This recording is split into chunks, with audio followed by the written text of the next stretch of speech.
Apreciados hermanos y amigos, es un placer una vez más saludarles por este medio y agradecer el favor de su atención en el cual ustedes nos sintonicen para seguir el estudio de la lección de la escuela sabática. Sean todos bienvenidos a Creciendo en la Palabra. Esta ocasión tengo el privilegio de poder tener a dos panelistas aquí con nosotros y a quienes les doy la cordial bienvenida. Tengo al pastor Yolman Méndez, quien es el pastor del distrito de Narvarte. Bienvenido, pastor Yolman. Gracias por estar con nosotros. Y también tengo al pastor Isaí Santos, quien es el pastor de la iglesia de Héroes. Así que sean todos ustedes bienvenidos aquí a este estudio. Y vamos a estudiar tres aspectos de nuestra lección. El primer aspecto que vamos a estudiar lo hemos titulado Escrito está. El segundo, vivir de la palabra. Y el tercero es la ley y la gracia. Y antes de iniciar, queremos invitarte a que inclines tu rostro y pidamos la bendición de Dios.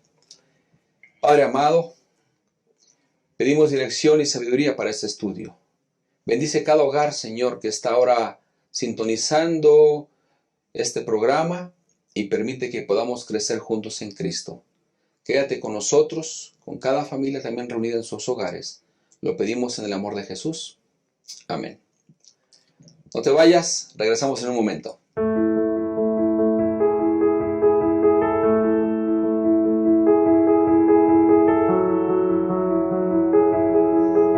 Gracias por estar con nosotros una vez más y déjame decirte algo.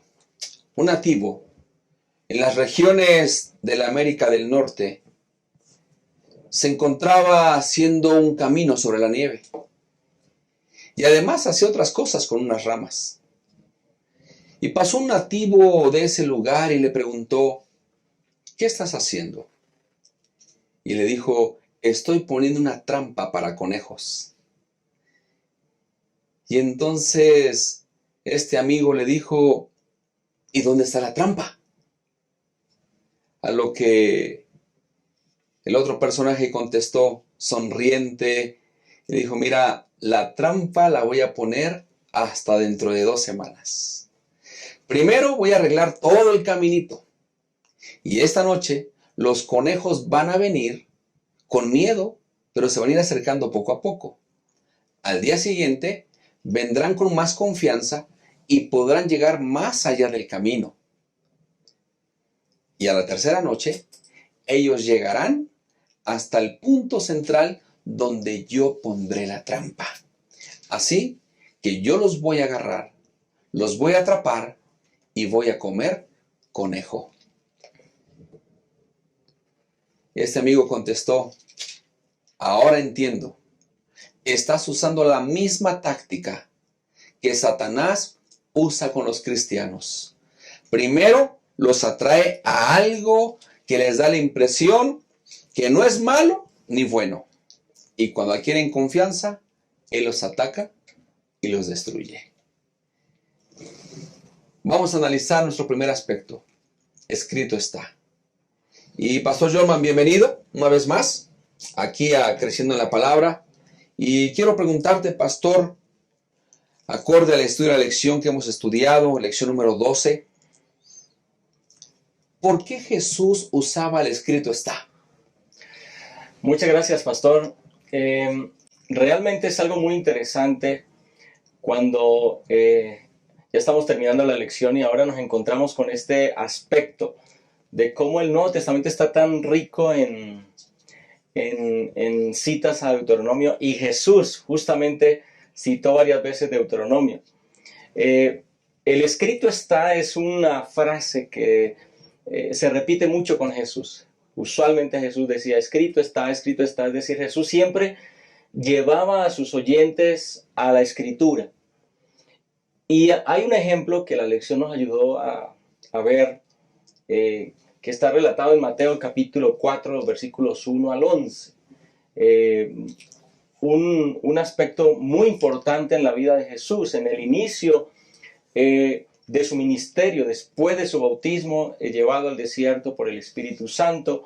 Y allí entonces, después de 40 días de estar en ayuno y en oración, se presenta entonces Satanás, justamente en un momento de debilidad física para Jesús. Había dejado de comer durante 40 días. Era un periodo bastante amplio. Y justo en este momento es que Satanás se presenta en primera instancia develado, pero luego ataca a Jesús. Pero es interesante ver cómo en cada una de las tentaciones de Jesús, ya la conocemos, de Satanás hacia Jesús, que ya las conocemos, 3 tentaciones específicas.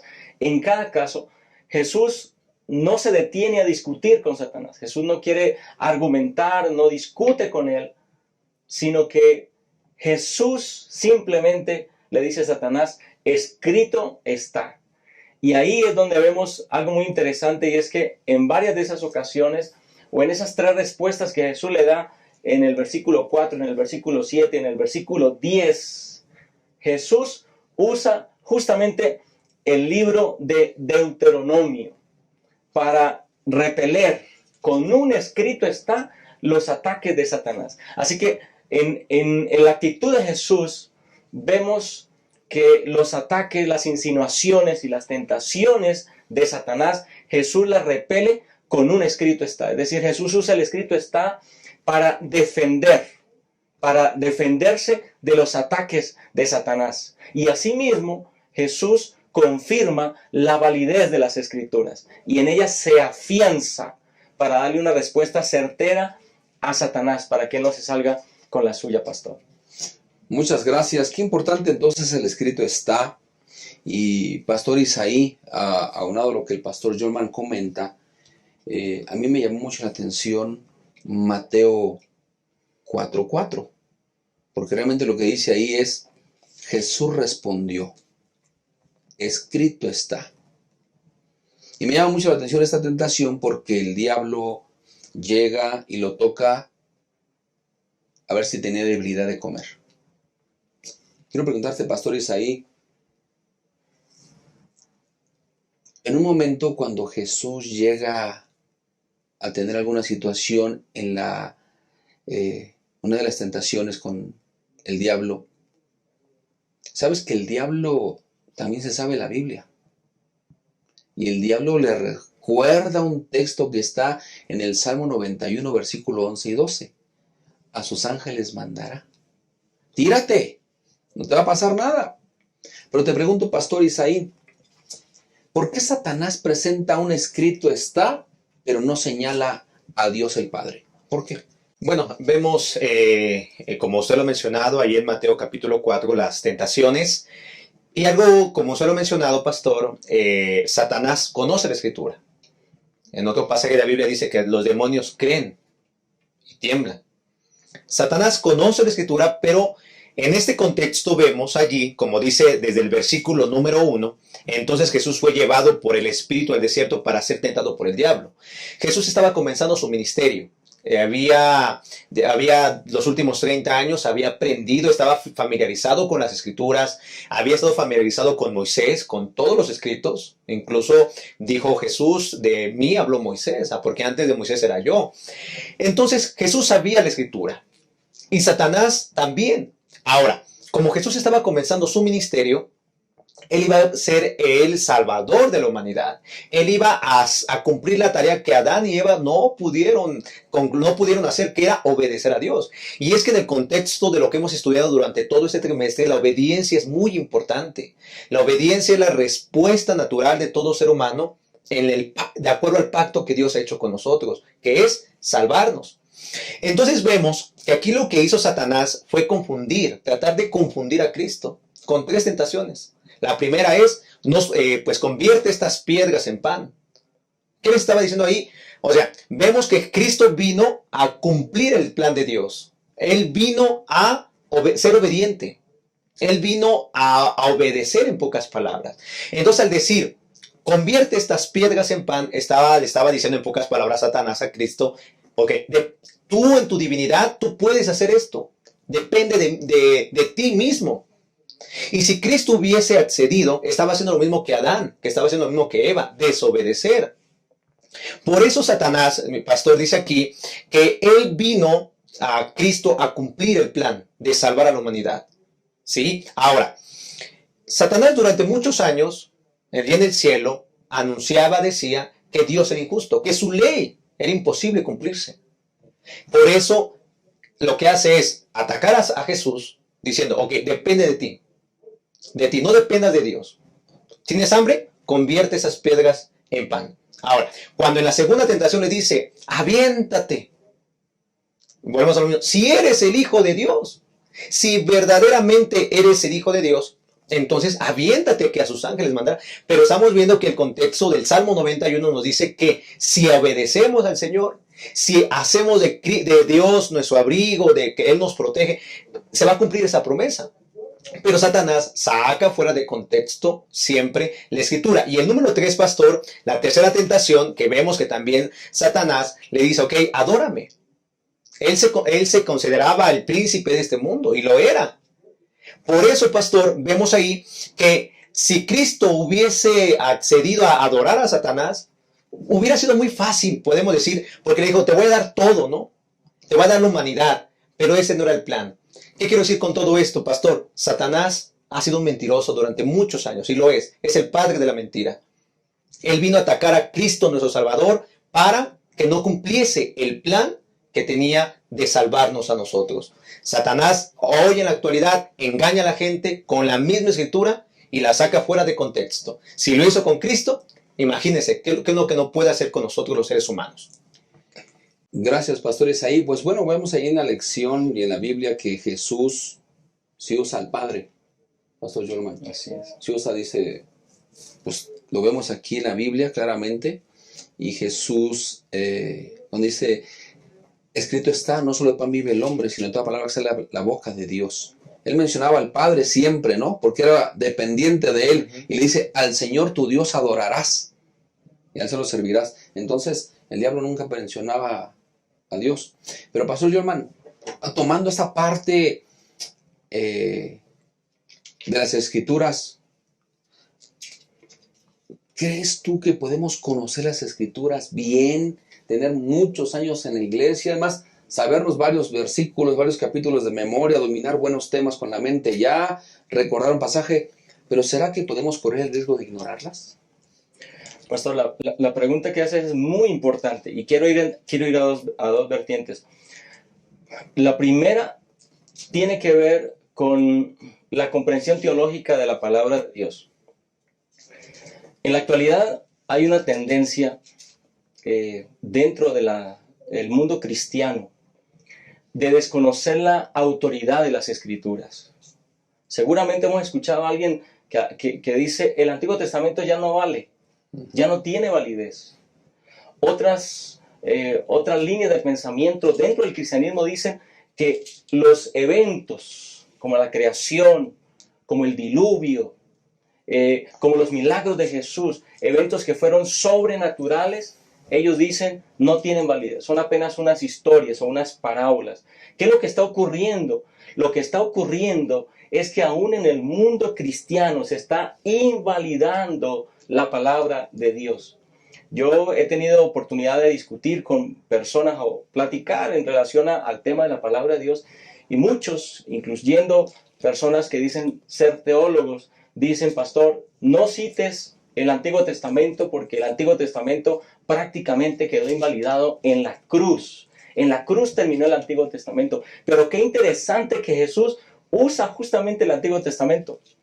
Qué interesante que justamente Jesús usa el escrito está. Y el hecho de que Jesús haya mencionado, por ejemplo, en Mateo 4, él menciona Deuteronomio, las 3 respuestas a Satanás las saca de Deuteronomio. Pero en otras ocasiones usa Isaías. El camino de Maús, cuando habla con los discípulos, él dice, y le declaró en la Escritura. Él pudo haber hecho un milagro ahí en ese momento para manifestarse y convencerlos, pero lo que hace es declararles de la Escritura, de la Torá, de los 5 primeros libros, de los profetas, de los salmos. Es decir, lo que hace Jesús es convalidar o validar las Sagradas Escrituras, validar la validez, la confiabilidad de las Sagradas Escrituras. Jesús está confirmando que el Antiguo Testamento es vigente. Bueno, eso en esa realidad. En la realidad teológica, para nosotros la Escritura es vigente. Ese escrito está, no es de Mateo a Apocalipsis. Ese escrito está de Génesis a Apocalipsis. Y número 2, ahora siendo más puntual con ese aspecto de la experiencia personal. Y yo quiero ir al libro de Hebreos. Hebreos capítulo 4. Hebreos capítulo 4 y el versículo 12. Que es un texto muy interesante. Dice, la palabra de Dios es viva, eficaz y más cortante que toda espada de 2 filos. Penetra hasta partir el alma y el espíritu y las coyunturas y los tuétanos y discierne los pensamientos y las intenciones del corazón. Ese es el poder de la palabra de Dios. Y ahí es donde está la diferencia entre solamente conocer las Escrituras de manera teórica, sin que ellas hagan efecto en nuestra vida. Y es posible, pastor, respondiendo puntualmente a tu pregunta, ¿podemos conocer las Escrituras y al mismo tiempo ignorarlas? Claro que sí. Es posible tener mucho conocimiento, mucha teoría, pero no permitir que el poder de las Escrituras permee nuestra vida. Y ese es el gran peligro. Si nosotros permitimos que la Escritura permee nuestra vida, entonces tenemos que vivir con un escrito está. Cada que hay una tentación, debe haber un escrito está. Cada que haya una prueba, hay un escrito está para responder a esa prueba. Cada que vamos a tomar una decisión en la vida, hay un escrito está que nos dará la indicación y nos abrirá el camino para tomar la mejor decisión. En nuestras relaciones con la familia, siempre hay un escrito está para aconsejarnos cómo ser un buen esposo, una buena esposa, un buen hijo, un buen padre. En todos los aspectos de la vida debe haber un escrito está. Nuestra guía debe ser las Sagradas Escrituras. Ese fue el ejemplo que nos dejó Jesús. Y esa será la manera cómo se cumpla lo que dice Hebreos. La Escritura es viva y eficaz, penetra lo profundo de nuestro ser y genera transformación. Si eso no ha ocurrido en nuestra vida, entonces debemos preocuparnos. Significa que tenemos mucho conocimiento teórico, como Satanás lo tenía, como el pastor Isaí lo decía, ¿no? Los demonios también creen y tiemblan, pero no hay una eficacia de la Escritura en nuestro corazón. Y por ahí, en esa dirección, es que debemos buscar esa experiencia real con ese escrito está. Job lo dijo, ¿no? Este pueblo de labios me honra. Exacto. Pero su corazón está lejos de mí. Pastor Isaí, aunado a todo esto entonces, si ya hemos hablado del escrito está, de la palabra, de cómo se usaba la palabra, cómo lo que dijo el pastor Jorman, enfatizar desde Génesis 1:1 hasta Apocalipsis 22:21. Hay que creer, de tapa a tapa, ¿no? Ahora, te hago la pregunta, pastor. ¿Cómo usaban Deuteronomio los autores del Nuevo Testamento? ¿Cómo? ¿Cómo usaban Deuteronomio? ¿Cómo lo comparaban? Aquí tenemos el ejemplo de Mateo 4:4. Pero si nosotros nos vamos un poquito más allá, vamos a ver exactamente que no solamente es Mateo 4:4. Podemos llegar a Deuteronomio 8:3, que tiene una hilación total. ¿Cómo lo usaban? Sí, pastor. Yo recuerdo muy bien en la escuela que aprendimos una frase de uno de los teólogos de hace unos años que decía que el Antiguo Testamento era el capullo y el Nuevo Testamento era la flor, ¿no? Y incluso el Señor Jesucristo, él citó en varias ocasiones, el apóstol Pablo citó en varias ocasiones las Sagradas Escrituras. Por ejemplo, vemos allí en San Marcos capítulo 12, en el versículo 29, que dice, Jesús le respondió, el primer mandamiento de todos es, oye Israel, el Señor nuestro Dios, el Señor uno es. Y esa la encontramos, se le conoce como el Shema, ahí en Deuteronomio 6:5. Y también dice, ¿no? Amarás al Señor tu Dios con todo tu corazón, con toda tu alma, y con toda tu mente y con todas tus fuerzas. Ese es el principal mandamiento. Está citando Deuteronomio. Por ejemplo, vemos también al apóstol Pablo. El apóstol Pablo, él recordó a los creyentes que debían de abstenerse de la ira. De acuerdo a Deuteronomio capítulo 32, versículo 35, donde dice, mía la venganza. Lo vuelve a citar ahí en Romanos 12:19, que hay que nosotros confiar en el Señor y no pagar el mal con el mal, sino hay que pagar el mal con el bien y dejarlo todo a lo que el Señor nos dice. También vemos allí, por ejemplo, que Deuteronomio se centra en el decálogo, la repetición de la ley, Y su interpretación, y también Jesús dijo, si me amáis, guardad mis mandamientos. Jesús explicó cómo ser un verdadero discípulo, mostrando actos de bondad, estudiando la palabra de Dios y sobre todo obedeciendo. Entonces, pastor, la Biblia es un conjunto. Nada está, muchos como se ha mencionado, ¿no? Que el Antiguo Testamento ya quedó obsoleto, que ya no hay que leerlo. Eso no es verdad. Realmente, para poder entender el Nuevo Testamento, hay que entender el Antiguo. Jesús citó a Moisés, ¿sí? El apóstol Pablo citó a la ley y los profetas. Entonces, todo es un conjunto. Nosotros no somos nadie para decir esto sí y esto no. La misma Biblia se interpreta sola. La misma Biblia nos dice qué queda abrogado y qué no. En cuestión de lo que vamos a abordar más adelante, algunos dicen, no, es que la ley quedó abrogada, pero realmente cuando leemos en su totalidad el contexto, nos damos cuenta qué es lo que verdaderamente fue abrogado. Entonces, pastor, la Biblia es un conjunto, es la palabra de Dios, es viva y eficaz.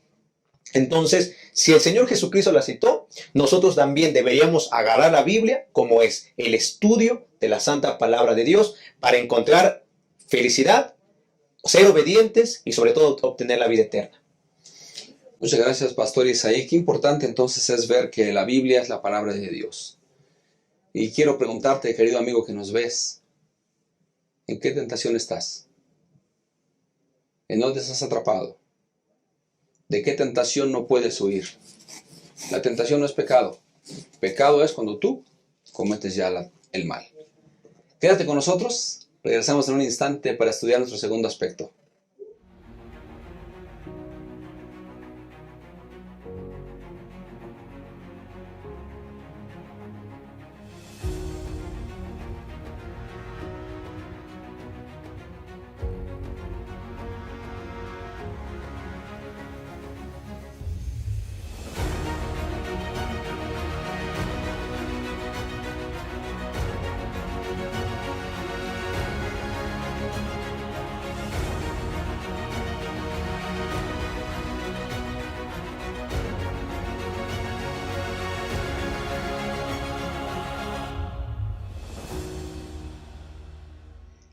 Gracias por seguir con nosotros, apreciados amigos y hermanos. Y vamos a nuestro segundo aspecto titulado Vivir de la Palabra. ¿Sabes que cuando Dios hizo al hombre, lo hizo semejante pero no igual? Es decir, tenemos la semejanza de Dios, pero no somos iguales a Dios. Y qué importante es ver que somos iguales en nuestro origen, en idiomas, costumbres, nacionalidades distintas, pero todos provenimos de Dios. Somos muchos, igualmente parecidos en nuestro físico, colores, tamaños, pesos diferentes, pero todos tenemos un corazón que mantiene el funcionamiento de nuestro cuerpo. Y compartimos juntos el aire. Somos iguales en nuestra fragilidad. Nos enfermamos, nos accidentamos, lloramos, estamos tristes. Pero también somos iguales en nuestros anhelos y deseos, en nuestras creencias y nuestros valores. Somos iguales en la necesidad de conocer a Dios. Pastor Jolman, al ver esta parte sobre lo que Deuteronomio 10 habla, sobre la historia de Israel, quiero preguntarte si para Dios todos somos iguales. Me gusta una cita de Elena de White que dice que al pie de la cruz todos somos iguales, de Elena de White. Pastor Jorman, en la iglesia a la que pertenecemos, ¿podemos tratar a todos por igual o no? Bueno, este aspecto es un aspecto muy importante para la vida práctica, ¿no? Esa vivencia de la palabra en nosotros. Y justamente en Deuteronomio también encontramos el fundamento de esa vida práctica y de cómo tratar a los demás, porque la pregunta es muy importante: ¿acaso podemos tratar por igual a todos en la iglesia? ¿Es esa la realidad o podemos estar fuera de esa realidad? Pues quiero compartir Deuteronomio 10, 17, donde se declara la manera o el carácter, cómo se manifiesta el carácter de Dios. Dice el versículo 17, porque Jehová vuestro Dios es Dios de dioses y Señor de señores, Dios grande, poderoso y temible, que no hace acepción de personas, ni recibe sobornos, que hace justicia al huérfano y a la viuda, que ama también al extranjero y le da pan y vestido. Qué interesante que Dios se describe a sí mismo como alguien que trata por igual a todos. Y de ahí encontramos en la lección una figura muy interesante, esa figura que se traduce o que está en nuestro español como Jehová no hace acepción de personas. Es una figura que significa literalmente que Él no levanta rostros. Y entonces, pues algunos eruditos han llegado a la conclusión de que tiene que ver con alguna costumbre que había en esa época. Cuando una persona era llevada ante el juez o ante el rey para que la juzgara, el rey miraba su rostro y veía su apariencia.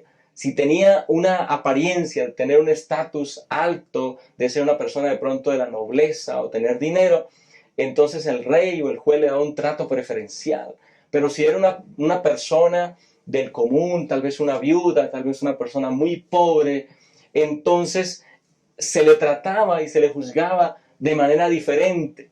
Así que lo que está diciendo Dios a través de Deuteronomio es, Dios no hace acepción de personas. Dios no mira el rostro para ver cómo trata a las personas.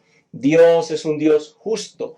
Trata al rico y al pobre por igual. Trata a la persona que tiene un estatus alto como a la viuda o al huérfano de la misma manera. Y eso, Pastor Alfredo, eso debe llenar a nuestro corazón de tranquilidad. Dios nos trata a todos por igual.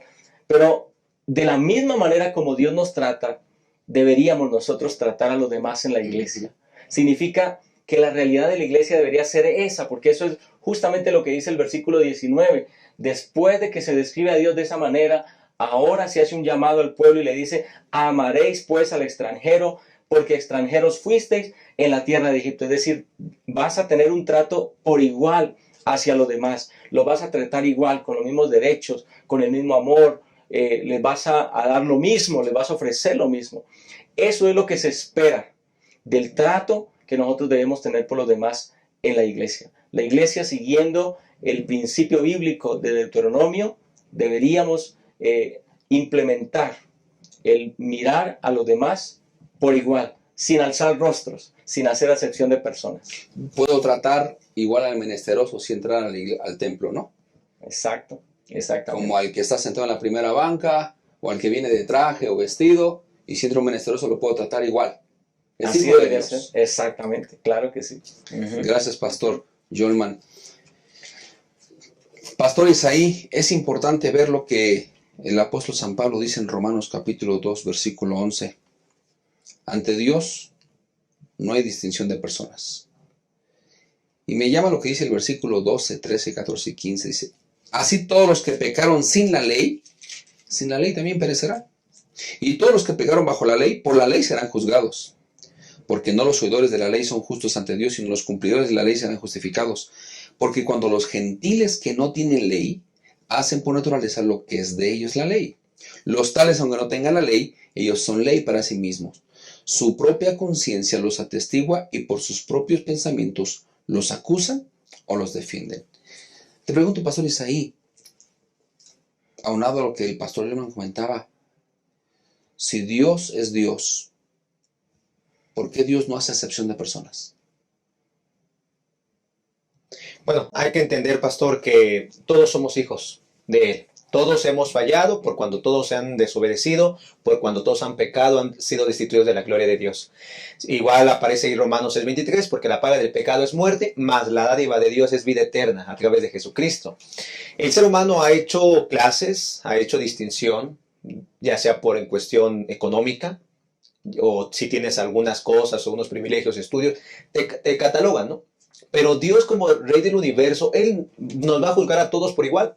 Y el apóstol Pablo, citando Deuteronomio 10:17, él nos presenta que debemos comportarnos como Dios lo ha hecho, como Dios lo hizo. Ahí en Gálatas capítulo 3, versículo número 26 dice, pues todos sois hijos de Dios por la fe en Cristo Jesús. porque todos los que habéis sido bautizados en Cristo de Cristo estáis revestidos. Ya no hay judío ni griego, no hay esclavo ni libre, no hay varón ni mujer, porque todos vosotros sois uno en Cristo Jesús. Entonces, pastor, el apóstol Pablo en el Nuevo Testamento, en sus cartas que él envía a Éfeso, a Colosas, a Galacia, él invita y cita Deuteronomio 17 en cuestión del comportamiento que también deberíamos de tener. Por ejemplo, allí en la carta a los Efesios, él se refiere y le escribe a los amos. Les dice allí en el capítulo 6, versículo 9, y dice: y vosotros, amos, haced con ellos lo mismo, dejando las amenazas, sabiendo que el Señor de ellos y vuestro está en los cielos, para que Él no hay acepción de personas. Le escribe a los amos: traten bien a los que les sirven, no los maltraten, no los amenacen. En la carta allá a los Colosas, a los colosenses, ahí dice en el capítulo 3, versículo 22, dice: siervos, obedeced a todo en vuestros amos terrenales, no sirviendo al ojo como los que quieren agradar a los hombres, sino con corazón sincero, temiendo a Dios. Y sigue diciendo: todo lo que hagas, hacelo de corazón como para el Señor y no para los hombres. Mas el que hace injusticia recibirá la injusticia que hiciere, porque no hay acepción de personas. Entonces, pastor, en nuestro trato, si nosotros amamos a Dios, si nosotros obedecemos a Dios, nuestro trato con la gente debe ser el mismo. No hay que hacer acepción de personas. Hay que ayudarlos, hay que levantarlos. Viene a mi mente mucho lo que pasó ahí con Filemón, cuando Pablo le escribe a Filemón por Onésimo. Recíbelo, levántalo. No te olvides que tú también en algún momento, en pocas palabras, te ayudé. ¿Sí? Entonces, pastor, si yo amo a Dios, yo también debo de tratar a la gente por igual, porque todos somos hijos. Dios no invita, ok, si tú eres siervo, pues trata mal y pisotea. No, ayúdanos. Siervos, obedezcan a sus amos. Hijos, obedezcan a sus padres. Padres, ayuden a sus hijos. Todo es un complemento, porque todos somos hijos de Dios. Y el cumplimiento de la palabra, cuando yo la vivo, se demuestra a través de los hechos. Muchas gracias, pastor. Lo importante es ver lo que hemos analizado en este repaso. Y quisiera preguntarte, amigo, que nos ves, ¿hay injusticias en tu iglesia? ¿Te han tratado mal? ¿Te han oprimido? ¿Te han levantado el rostro? ¿O te han tratado con amor? ¿Cómo te tratan? Vamos a hacer una pausa y regresamos en un momento más. Ido a creer nuevas formas de religión. No es que la fe haya desaparecido de la conciencia humana, más bien se ha transmutado a formas alternativas de la creencia. Hoy la fe se canaliza hacia elementos que brinden al ser humano, aunque sea un poco de alivio en un mundo lleno de violencia y perversidad. En realidad, no hemos dejado de creer porque somos nacidos para creer. Descubre las grandes dimensiones de la fe y cómo hoy se aplican a la vida.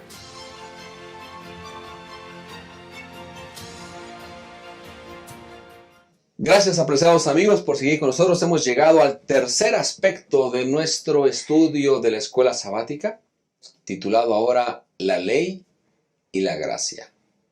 Qué importante es ver entonces que nosotros tenemos una ley en la cual tenemos que regirnos. Y te lo ilustro así. Mira, iba una conductora en su auto, a exceso de velocidad. Y un hombre estaba en el siguiente crucero para poder pasar cuando la luz cambiara. Pero la mujer pasó de una forma tan rápida que el semáforo había anunciado amarillo. Preventivo, vete deteniendo. Llegó el rojo y ella no hizo caso, sino que cruzó, y cuando al otro joven que estaba en el crucero para poder avanzar en su auto, ella lo impactó. Hubo un choque. Llegó una persona y le dijo: señora, yo vi todo. Yo soy abogado y yo puedo ayudarle en su juicio. La mujer dijo, no, no lo necesita usted. Yo tengo mejores abogados, así que déjeme en paz que voy a buscar a quien me ayude. El abogado fue con el muchacho y le dijo, yo puedo ayudarte. Y él dijo, ayúdeme. Cuando llegaron al día del juicio, al careo, entonces quien salió con una bata negra caminando era el abogado. Pero ahora ya no era abogado, ahora era el juez. Y qué importante fue ver que cuando la mujer lo reconoció, le dijo, ¿podría usted ayudarme? Es que mis abogados son incompetentes para estos casos. Él dijo, lo siento, en un momento quise ayudarle, usted no quiso. Hoy seré juez y hoy impartiré justicia. Ley y la gracia, ¿hasta dónde puede llegar?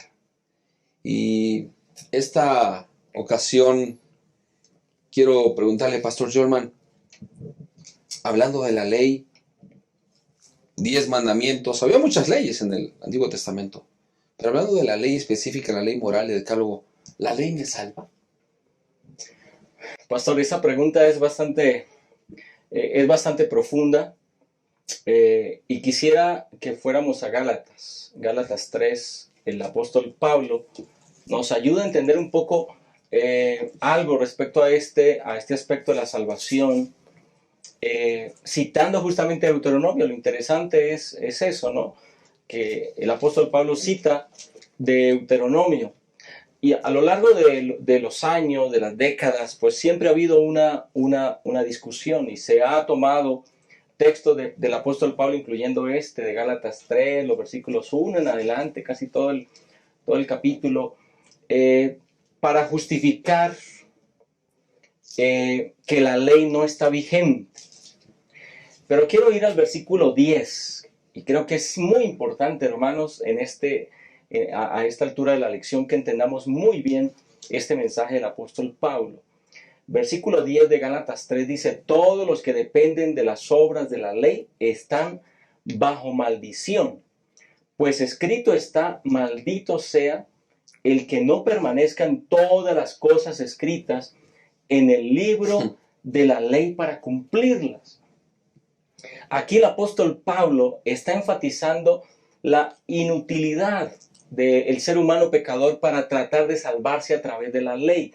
La clave está en esa primera frase, todos los que dependen de las obras de la ley están bajo maldición. Es decir, lo que Pablo está diciendo, que aquel que confía que puede guardar la ley por sí mismo, para salvarse a sí mismo por sus propias obras, está bajo maldición. En ese sentido la respuesta es clara, pastor, la ley no salva. Sin embargo, es importante saber que aunque la ley nos salva, eso no significa que la ley haya perdido vigencia delante de nosotros. Es decir, la ley tiene un propósito específico. Y ahí es donde el apóstol Pablo nos ayuda a entender que no somos salvos por las obras de la ley, sino que somos salvos a través de la fe en Cristo Jesús.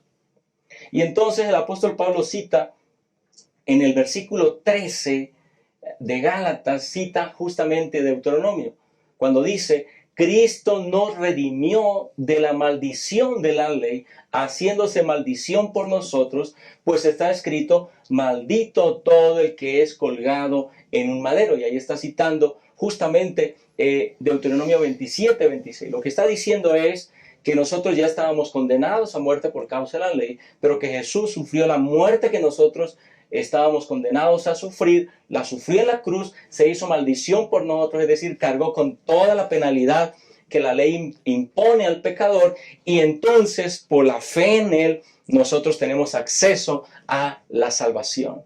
Así que en ese sentido el apóstol Pablo hace una defensa impresionante tanto de la ley como de la gracia. Es decir, la ley está vigente y debemos continuar ese camino, pero a través de la gracia es que nosotros somos salvos. El error de algunos está en hacer a un lado la ley, y el error de otros está en querer salvarse bajo sus propias obras, guardando la ley por sí mismos. Si guardo la ley no estaré salvo, ¿verdad? Exacto. Pero el apóstol San Pablo hace algo interesante aquí, Pastor Jorman, que él no rechaza la ley, sino al contrario, refuerza la necesidad de la ley. ¿Ok? Eso es muy importante, y es bueno explicarle a nuestros amigos que nos ven eso sobre si la ley me salva o no, si guardarla o no. Pero también muchos dicen que si yo guardo el sábado me salvo. Pastor Isaí, ¿qué nos dice respecto a esto? Sí, pastor, gracias. El libro de Deuteronomio hace un llamado a la obediencia.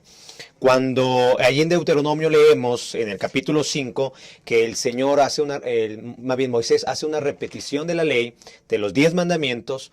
En el versículo número 29 dice del capítulo 5, ¿quién diera que tuviesen tal corazón que me temiesen y guardasen todos los días todos mis mandamientos para que a ellos y a sus hijos les fuese bien para siempre? En el versículo 33 dice, andad en todo el camino que Jehová vuestro Dios os ha mandado, para que viváis y os vaya bien y tengáis largos días en la tierra que habéis de poseer. Pastor, la ley, ya se ha mencionado, no salva. La ley, hermano, pastor, sirve para demostrarnos qué es el pecado. Entonces, si yo ya soy salvo por Jesucristo, por fe creo que Jesucristo me ha salvado, la ley ahora cumple una segunda función. ¿Qué es lo que me hace la ley que me va a ayudar a hacer? A obedecerla. Porque ya soy salvo. Entonces, yo guardo el sábado, debemos de guardar el sábado, debemos de guardar los otros 9 mandamientos, los 10 en total, porque ya somos salvos. Porque el Señor quiere que vivamos bien por muchos días. Dice el versículo, capítulo 2, versículo 6 de ahí de Deuteronomio, para que temas a Jehová tu Dios, guardando todos sus estatutos y sus mandamientos que yo te mando, tú, tu hijo y el hijo de tu hijo, todos los días de tu vida, para que tus días sean prolongados. Entonces, por eso el Señor dijo, amarás al Señor tu Dios con todo tu corazón, con toda tu alma y con toda tu mente. El sábado se guarda porque ya somos salvos. Y porque como yo amo a Jehová, porque como yo le he entregado mi corazón y porque Cristo me ha salvado, en respuesta al sacrificio que hizo Cristo, yo de corazón decido obedecerle. ¿Para qué? Para que me vaya bien. ¿Y qué connotaciones trae el sábado? El sábado trae una bendición, porque tiene que ver con un descanso físico, un descanso mental y un descanso espiritual. Entonces, pastor, en resumen, el sábado no me salva. Por guardarlo no me salva. Más bien, guardo el sábado porque ya soy salvo, porque obedezco a Jehová, porque decido obedecerle y porque le he entregado mi corazón. Muchas gracias. Qué importante es este punto, ¿no? Y al ver este día de la lección, bueno, el pastor Isaí aún no tiene hijos, ya tiene hijos, perdón, tiene un bebé recién nacido, el pastor Yulman tiene un hijito, pero ahora que yo tengo 2 hijos grandes ya, pero ellos que tienen hijos pequeños, en algún momento le han de decir a su hijito, no toques esto, no lo hagas, porque va a haber una consecuencia, va a haber algún problema. Y qué interesante es ver que entonces nosotros vemos que el Señor Jesús cargó con nosotros la culpa que nosotros debíamos haber llevado. Ahora, Pastor Jorman, es interesante ver cómo la lección también habla de Moisés. Moisés es alguien que es nuestro héroe preferido de muchos, ¿no? Pero él habla de un profeta. ¿Qué tenía Moisés en mente? ¿A quién tenía en mente él? Bueno, en esta parte del libro de Deuteronomio es un aspecto muy importante que Dios revela a través de Moisés. Quiero leer el texto que está en Deuteronomio 18:15, que dice, un profeta como yo te levantará Jehová tu Dios de en medio de ti, le está hablando a la nación de Israel, de tus hermanos, a él oiréis. Así que esta frase, de hecho, que expresa Moisés, se repite. En algunas ocasiones del Antiguo Testamento se repite esta frase. ¿A quién se refiere Moisés, inspirado por el Espíritu Santo? Bueno, la respuesta la encontramos en el Nuevo Testamento, y eso es algo muy interesante, lo que ya hemos venido hablando, cómo el Nuevo Testamento se encuentra de manera perfecta con el Antiguo. Por ejemplo, en Hechos capítulo 3, versículo 22, está el apóstol Pedro expresando su mensaje, y entonces él dice, en el versículo 22, pues Moisés dijo a los padres, el Señor vuestro Dios os levantará profeta de entre vuestros hermanos, como a mí, a él oiréis en todas las cosas que os hable.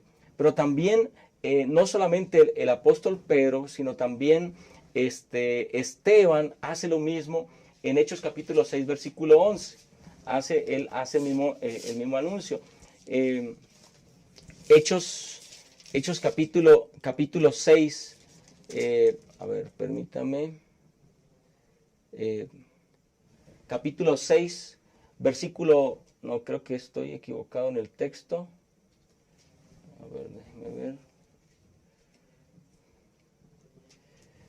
ver. Esteban es el que hace también este anuncio señalando justamente que 7:37, perdón que se me había ido los ojos a otro texto, dice, este Moisés es el que dijo a los hijos de Israel, profeta os levantaré el Señor vuestro Dios de entre vuestros hermanos, como a mí, a él oiréis. Y los dos, en distinto contexto, tanto Pedro como Esteban, se están refiriendo justamente a Jesús. Así que ese profeta del que anunció Moisés es justamente Jesús. Es a Jesús a quien Moisés está haciendo referencia. Y no solamente lo está poniendo como un profeta, como cualquier otro profeta, sino que está señalando a Jesús como el verdadero profeta, el intercesor, aquel que iba a interceder entre Dios y los hombres. Así que Moisés seguramente estaba pensando en Cristo Jesús, como ese enviado primogénito para la salvación, no solamente del pueblo de Israel, sino de toda la humanidad. Muchas gracias, pastor. Una dependencia total de Jesús, ¿no? Porque Moisés realmente, no, como dice la lección, Moisés les promete 2 veces que el Señor levantaría un profeta. Qué importante es esto. Gracias, pastor, por esta parte. Y pastor Isaí, realmente al ver el estudio de esta lección, Pablo cita muchas cuestiones y en Hebreos 10:30 me llama la atención cuando él menciona ahí, mía es la venganza, yo daré el pago, dice el Señor otra vez, y él juzgará a su pueblo. Realmente, cuando hablamos sobre el castigo, aquellos que desprecian su sangre, que no lo obedecen, que lo rechazan, aquellos que realmente toman decisiones diferentes, quiero preguntarte, pastor, si yo me alejo de Dios, ya lo conocí, ya canté en la iglesia, ya adoré, ya tuve cargos en la iglesia, crecí, pero mi vida cambió, agarró otro rumbo. Si yo me alejo de Dios, ¿habrá alguna consecuencia? Quisiera, en el contexto que dijo el pastor Yolman de Deuteronomio 18:18, cuando dice, profeta les levantaré de en medio de sus hermanos como tú, y pondré mis palabras en su boca y les hablará todo lo que yo les mandare. Y ya vimos que es Jesucristo. Citando primero pastor Hebreos capítulo 10, nos dice allí, desde el versículo Hebreos capítulo 10, en el versículo número 20 estaba en Hechos. Quiero citar lo que dice la Escritura. Aquí dice en el versículo número 19. Así que, hermanos, teniendo libertad para entrar en el lugar santísimo por la sangre de Jesucristo y por el camino nuevo y vivo que Él nos abrió a través del velo, esto es de su carne, teniendo un gran sumo sacerdote sobre la casa de Dios, acerquémonos con corazón sincero, en plena certidumbre de fe, purificados los corazones de mala conciencia y lavados los cuerpos con agua pura. El apóstol Pablo presenta en cuestión de la salvación a través de Jesucristo. Pero dice el versículo 26, porque si pecáremos voluntariamente después de haber recibido el conocimiento de la verdad, ya no queda más sacrificio por los pecados, sino una horrenda expectación de juicio, de hervor de fuego que ha de devorar a los adversarios. Y citando Pablo en Deuteronomio 17:6 dice, el que viola la ley de Moisés, por el testimonio de 2 o 3 testigos, muere irremisiblemente. ¿Cuánto mayor castigo pensáis que merecerá el que pisoteare al Hijo de Dios y tuviere por inmunda la sangre del pacto en el cual fue santificado e hiciera afrenta al Espíritu de gracia? Mire, nosotros podemos tener todo el conocimiento. Si ya sé, si yo ya me congregué, si ya supe de la palabra y aún así decido rechazar el sacrificio, rechazar al profeta Jesucristo como mi Señor y Salvador personal, aquel que de Moisés habló y que incluso antes de que Moisés existiera, Él ya estaba. Si yo decido, pastor, quedarme sin Salvador, la paga del pecado será la muerte. Será la muerte. Y en este contexto dice Ezequiel capítulo 18, versículo número 23. ¿Quiero yo la muerte del impío? Dice Jehová el Señor, no vivirá si se apartare de sus caminos. Mas si el justo se apartare de su justicia y cometiere maldad e hiciere conforme a todas las abominaciones que el impío hizo, ¿vivirá él? Ninguna de las justicias que hizo le serán tenidas en cuenta. Por su rebelión con que prevaricó, por el pecado que cometió, por ello morirá.